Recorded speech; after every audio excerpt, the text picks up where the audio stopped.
네, 안녕하세요. 오늘은 지난 시간에 이어서 조선시대 세계관의 변화 네 번째 시간 북벌론과 북학론에 대해서 배워보도록 하겠습니다. 먼저 교과서 71페이지에 있는 북벌운동이 전개되다 부분을 보도록 할 거예요. 선생님이 수업하는 것을 바탕으로 학습지를 같이 옆에 두고 참고하면서 빈칸도 채우면서 따라와 주시길 바랍니다. 북벌운동이 뭐냐면요, 여러분. 원래 조선은 명나라를 섬기고 있었잖아요. 사대관계를 맺음으로써. 그러고 있다가 임진왜란이 터지자 명나라가 조선에게 어떤 행동을 합니까? 네, 맞습니다. 명나라는 조선에 군대를 보내서 도와줬죠. 그렇게 은혜를 입었다는 그런 생각을 가지고 있었습니다. 조선 사람들은. 하지만 병자호란 이후에 청나라의 무력에 굴복하게 되었죠, 조선이. 그래서 병자호란 이후에는 조선이 더 이상 명을 섬기는 게 아니라 청나라를 종주국으로서 섬겨야 했습니다. 하지만 평소에 조선은 청나라, 만주족 같은 경우에는 야만족이다 라고 생각을 하고 있었기 때문에 이것은 굉장한 치욕이었겠죠. 그래서 겉으로는 어쩔 수 없이 청나라의 사대의 예를 갖췄지만 안으로는 여전히 명에 대한 그런 사대 관계를 가지고 있었고 명에 대한 존중, 문화를 존중하고 있었습니다. 그렇다면 북벌운동이 왜 전개가 되었느냐 하고 배경을 봤더니 병자호란 등 청나라의 침략에 패배한 것에 대한 굴욕감이 일단 있었고요. 그래서 선생님이 앞서 설명했던 것과 같이 겉으로는 청과 사대관계를 맺었고 안으로는 여전히 명예문화를 존중하고 있었다는 점 체크해 주시면 되겠습니다. 이러한 배경을 토대로 북벌론이 대두됩니다. 북벌론이 뭐냐면 원래 조선은 명과는 사대 관계를 통해서 조공책봉 체제를 하고 있었지만 조선의 문화 역시 명나라 못지않게 우수하다는 소중화 의식을 지니고 있었다고 지난 시간에 배웠었어요.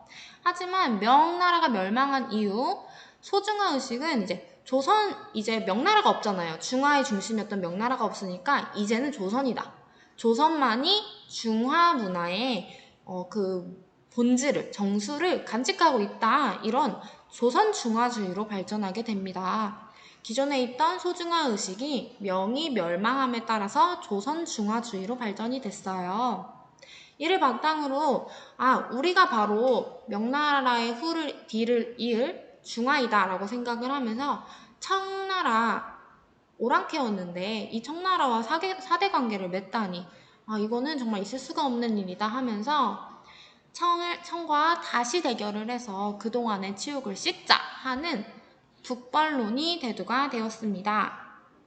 이 병자호란 때 청에 인질로 끌려갔다 왔던 왕이 있었어요. 바로 효종인데요.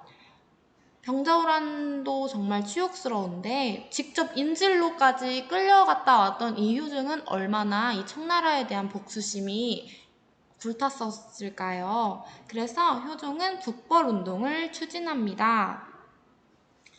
청나라를 침략하려는 다시 청나라에 대한 치욕을 다시 되갚아 주려는 그런 운동이었어요. 이것은 송시열 등 서인의 지지를 받아가지고 더 활발하게 추진이 됩니다. 그래서 효종은 무기도 막 개량하고요. 군대도 양성시키고 정말 적극적으로 추진을 해요. 하지만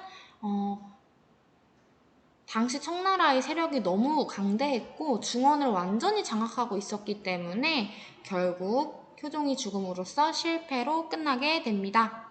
북벌운동은 청나라의 치욕을 갚아주자는 그런 운동이었고요. 자, 그 이후에 조선시대의 세계관이 또 어떻게 변했냐면 북벌운동이 전개되었고 또 한편으로는 실학사상이 나타났습니다. 왜 실학사상이 나타났나 하고 봤더니 원래 조선은 성리학의 나라잖아요. 하지만 성리학은 이 주자의 성리학은 성리학 이외의 사상은 모두 배척을 했어요. 그리고 이런 조선 후기에 급격한 사회 변동들 있죠. 임진왜란이나 뭐 양란 이런 전쟁들에도 제대로 대처하지 못했어요. 이런 변동, 지금 사회는 급격하게 폐단도 많아지고 사건 사고도 많이 나타나고 이러고 있는데 성리학은 이런 갈등이나 현상, 사건을 제대로 해결하지 못하고 있는 거예요. 이거에 대한 비판이 대두되기 시작합니다. 그래서 실학이 등장하는데요. 이제 유교 경전에 원래 이 성리학은 주자의 해석만이 정답이다라고 하면서 그 해석을 굉장히 맹목적으로 따랐는데요. 이제 그러면 안 된다. 직접 우리가 스스로 연구해가지고 사회 모순을 직접 해결해보자 하는 실학이 등장하게 됩니다. 그래서 특징이라고 한다면 자주적이고 본질적인 깨달음을 굉장히 중시했어요. 그리고 스스로 직접 우리가 연구해서 주자의 말이 정답이 아니라 우리가 직접 몸으로 부딪혀서 연구해서 사회 모순을 해결해보자. 이렇게 주장을 했습니다. 그래서 대표적인 실학자라고 한다면 유형원, 이익, 정약용 선생님들이 계십니다. 그래서 사회 전반에 걸친 근본적인 개혁을 주장했고요. 청과 서양의 다양한 학문을 수용하고자 했고, 그러니까 서양의 학문까지 모두 오케이, 다 괜찮아. 우리에게 도움이 된다면 어떤 것이든 실용적인 것이라면 다 괜찮아. 이런 사상으로 정치, 토지, 신분제 모든 사회 전반에 걸친 방안을 구체적으로 제시를 했습니다. 자, 그 다음에 그 이후에 나타난 게 바로 북학사상입니다. 이 북학사상은 앞서 배웠던 이 실학사상의 한 가지예요. 한 흐름이에요. 실학에서 이렇게 흘러나온 북학사상은 청을 그동안은 만주족이 세웠던 나라였기 때문에 굉장히 오랑캐 나라라고 우리가 조선 사람들이 무시하던 그런 사고가 깔려 있었어요. 하지만 청나라에 문물을 배우러 다녀온 이 연행사들을 중심으로 우리가 청나라를 그냥 오랑캐라고만 생각을 했었다 처음에는. 그런데 막상 청나라 갔다 오니까 청 문물 무시할 게 아니야. 너무 괜찮은 거예요. 너무 신기한 게 많고 조선보다 훨씬 더 다양한 것들이 수용되어 있었기 때문에 획기적인 것들이 너무 많더라. 우리 이거 그냥 무조건 오랑캐라고 할 게 아니라 받아들일 건 받아들이고 우리도 발전을 해야 한다. 이런 생각들이 하나둘씩 나타나기 시작한 거예요.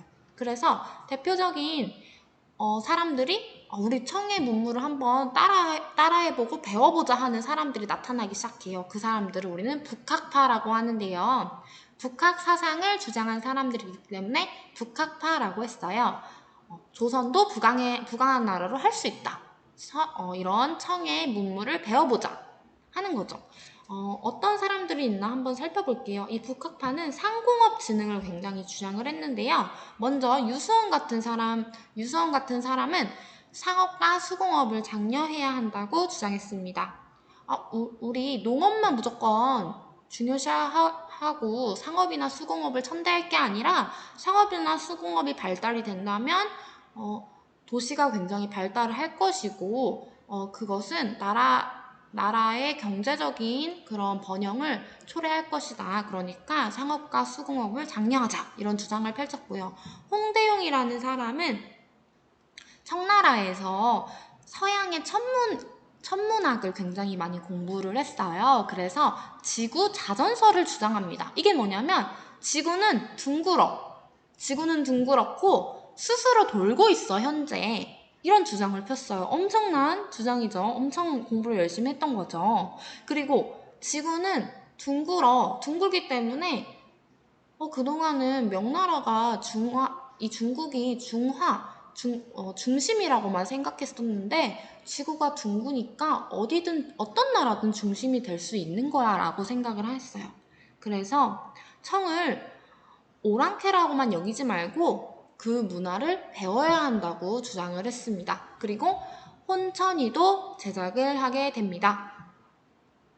혼천이를 제작했고요. 그 다음에 박지원 같은 경우에는 청 문물을 적극적으로 수용할 필요가 있다고 주장을 했습니다. 박지원의 제자였던 박제가 역시도 수레와 배를 이용해야 된다고 굉장히 강조했어요. 정말 중요합니다. 수레가 뭐예요? 물건을 싣고 나르는 바퀴 달린 수레잖아요. 네. 수레가 굉장히 이용이 많이 된다면 그것은 무엇을 의미하는 거겠어요? 물자가 많이 활발하게 운송이 된다는, 교역이 시작된다는 소리잖아요. 그리고 배를 이용해야 한다. 그리고 또 뿐만 아니라 대형 선박을 제작을 해가지고 우리 국제 무역을 해야 된다. 굉장히 교역을 되게 중시했던 사람인 거죠. 이런 식으로 유수원, 홍대용, 박지원, 박제가 같은 사람들은 북학파로서 상공업을 굉장히 진흥할 것을 주장을 했습니다. 하지만 이런 북학파의 이런 주장은 부분적으로 물론 정책에 반영되기도 했어요. 예를 들어서 정조가 수원 화성을 쌓을 때 무거운 돌 같은 거를 들어 올려야 됐었잖아요. 이때 이런 북학파 실학자들의 영향을 받아서 거중기를 사용했다는 점, 벽돌이 사용되었다는 점, 이런 점들이 영향을 받아서 진짜 실제적으로 정책에 반영되었는데요. 그러나 해외 문물의 직접적인 수용이나 상업 자본이 정말 본격적으로 육성되는 그런 획기적인 변화는 나타나지 않았다는 한계가 있습니다, 여러분. 우리 선생님이 아까 설명한 것 중에서 혼천이가 뭐냐면요. 교과서 72페이지 왼쪽에 그림이 나타나 있어요. 같이 볼게요. 혼천이는 조선 세종 때 도입되었던 천체를 관측하는 기구입니다. 홍대용이 만들었어요. 그래서 해와 달, 별 이렇게 관측을 할 수 있었다고 합니다. 그 다음에 홍대용 아저씨가 조금 중요한데요. 아까 선생님이 설명했듯이 지구는 둥구니까 어디든 중심이 될 수 있다. 어떤 나라든 무조건 중국이 중심은 아니다 라고 하면서 중국 중심의 세계관에서 벗어나려는 시도가 있었다라는 의의가 있습니다, 여러분. 자, 그럼 우리 교과서 72페이지 하단에 있는 정리하기 문제 간단하게 풀어볼게요. 빈칸에 알맞는 내용을 써봅시다. 1. 태종은 육조 직계제를 시행해서 국왕 중심의 통치 질서를 확립하려 하였고, 세종은 뭐를 통해서 왕권과 신권의 조화를 이루려 하였을까요? 네, 정답은 의정부 서사제입니다. 2번. 조선은 명 못지않은 문화국가, 즉 소중하라고 자부하는 의식이 있었다. 자, 3번. 청이 뭐를 일으키자 인주와 조정은 남한산성까지 갔던 이 사건은 병자호란입니다. 그래서 청과 군신관계를 맺게 되었죠. 병자호란으로 인해서 어떤 사상이 나타났다고요? 네, 청에 대한 이런 치욕을 갚아주자는 북벌운동이 나타났다고 했습니다. 4번. 북학파 실학자들은 조선의 발전을 위해 상업과 기술의 발달을 중시하였다. 빈칸에 들어갈 말은 북학파입니다. 다음 물음에 답해보자. 오른쪽 2번으로 넘어가 볼게요. 작은 나라는 큰 나라를 섬기고 큰 나라는 작은 나라를 보호하고 돌본다는 의미를 지닌 외교 방식은, 우리 지난 시간에 이거 배웠어요. 어떤 거죠? 네, 4대 교린 정책입니다. 그래서 명나라와는 4대 관계를 맺었고 여진, 일본 이런 나라와는 교린 정책을 펼쳤죠. 정유재란 때 이순신의 수군이 일본 수군을 제압하여 일본군의 북상을 막은 해전은 무엇일까요? 네, 영화로도 나왔던 명랑대첩입니다. 마지막, 주어진 내용을 넣어서 북벌론에 관하여 서술해 봅시다. 이 네 단어 키워드가 꼭 들어가게 써야 되나 봐요. 명나라 멸망 후에 어떻게 됐어요? 소중화 의식이 어떻게 발전하였다? 중화주의로 발전을 하였다. 따라서 북벌론은 이를 바탕으로 청나라와 다시 대결하여 치욕을 씻자는 주장이다. 북벌론에 관한 서술이 되었습니다. 이렇게 써주시면 돼요.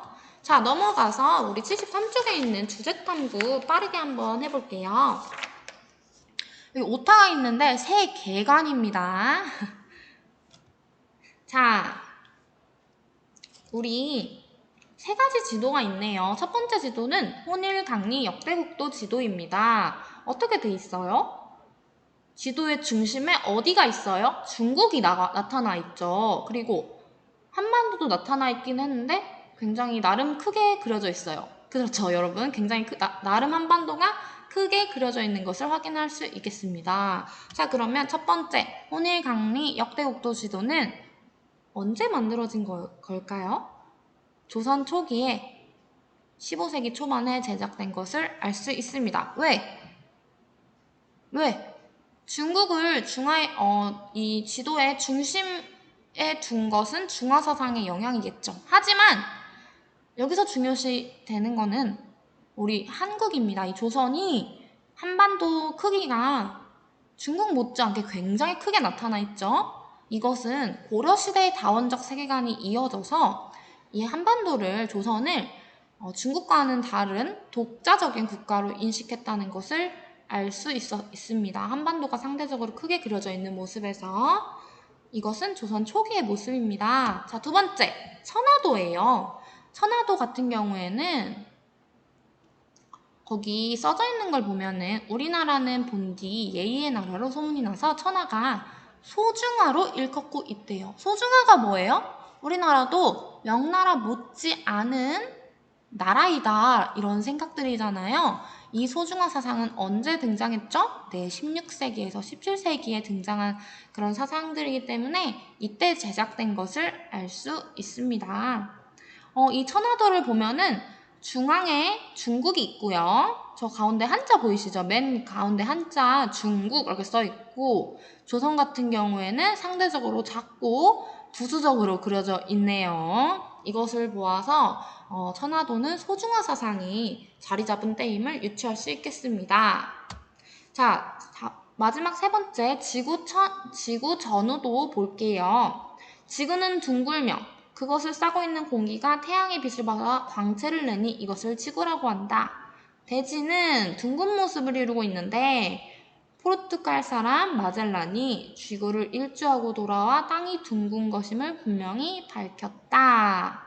라고 되어 있습니다. 자, 지구가 둥글다는 게 확실시 되었고, 어떻게 확실시 되었어? 마젤란이 세계 일주를 함으로써 확실시 되었어요. 이것은 이제 더 이상 중국이 중심이 아니다. 지구 전후도는, 이거 오타네요, 여러분. 죄송합니다. 지구 전후도예요. 이 지구 전후도는 중화주의가 동요된 18세기 말에서 19세기에 제작된 것을 알 수 있습니다. 그러면 조선시대 사람들의 세계관이 어떻게 변화했는지 이야기해보자고 지금 밑에 두 번째 문제가 있죠. 선생님이 지금 정리를 한 것을 바탕으로 써주면 되겠는데요. 한마디로 혼일강리 역대국도 지도가 등장한 조선 초에는 고려시대의 다원적 세계관이 이어져서 자국을 중국과는 다른 독자적인 국가로 인식을 하였고요. 천하도가 등장한 16세기에서 17세기에는 중국을 중화로 인식하였으며 조선은 중국의 사대하고 그 문물을 충실히 수용한 소중화로 인식하였다는 점, 그리고 지구 전후도가 등장한 18세기에서 19세기에는 서양의 지도와 과학기술이 조선에도 영향을 끼쳐 중화주의가 동요되었으며 중국만이 중화가 되는 것이 아니라는 의식이 형성되었다 라고 써주시면 되겠습니다. 자, 이 명과 조선의 4대 관계와 그리고 명이 멸망하자 청이 등장했죠. 그러면서 북학 사상이 나타나기 시작해요. 이런 흐름들이 조선에게 어떤 영향을 주었는지를 여러분들이 다시 한번 오늘 수업을 통해서 생각해 보시길 바랍니다. 자, 고생하셨습니다. 오늘도.